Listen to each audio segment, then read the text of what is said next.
নমস্কার বন্ধুরা, মিতুর ব্লগে তোমাদের স্বাগত। আজকে আমি আবার চলে আসলাম আরেকটা বিয়ে বাড়িতে।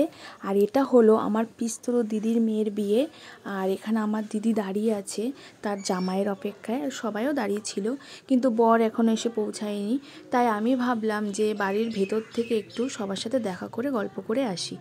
আর যেহেতু অনুষ্ঠানটা বাড়িতেই হচ্ছিল, আর এই দিদির বাড়িটা আমার বাবার বাড়ির সামনেই।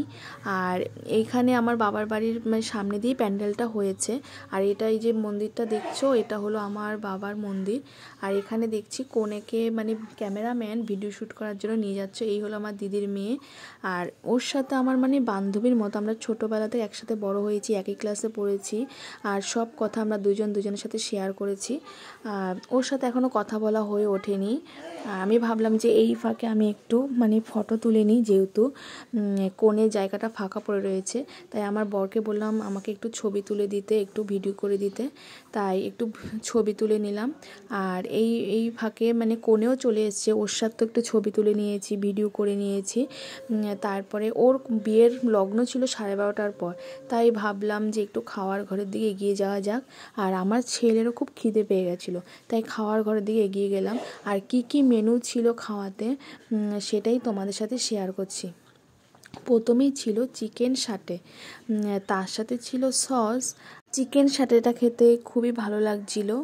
আর খিদের পেটে খেতে এতটাই অপূর্ব লেগেছে আর কি বলবো।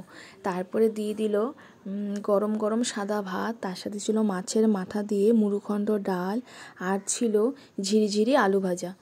আর আলু ভাজা দিয়ে মাছের মাথা দিয়ে মুড়োঘণ্ট ডালটা খেতে খুবই ভালো লাগছিল। আর তারপরে দিয়ে দিল কাতলা মাছ। আর কাতলা মাছটা রেসিপি বলেছে লেমন কাতলা, কিন্তু আমার সেরকম একটা লাগেনি, দই কাতলার মতোই মনে হয়েছে, কিন্তু মাছটা ফ্রেশ ছিল। তারপরে দিয়ে দিয়েছে স্যালাড, আর ছিল পোলাও, তার সাথে খাসির মাংস। খাসির মাংসটা এতটা ভালো হয়েছে কি বলবো, এত সফট হয়েছে। বিশেষ করে আমি অনুষ্ঠান বাড়িতে অর্থাৎ বিয়ে বাড়িতে গেলে মাংস খেতে পারি না, কিন্তু আমি মাংসটা এতটাই ভালো খেয়েছি যে আমি পরে আবার 2 পিস মাংস চেয়ে নিয়েছি, কারণ সফট হওয়ার জন্য মাংসটা খেতে কোনো অসুবিধা হয়নি। আমার এতটাই ভালো লেগেছে।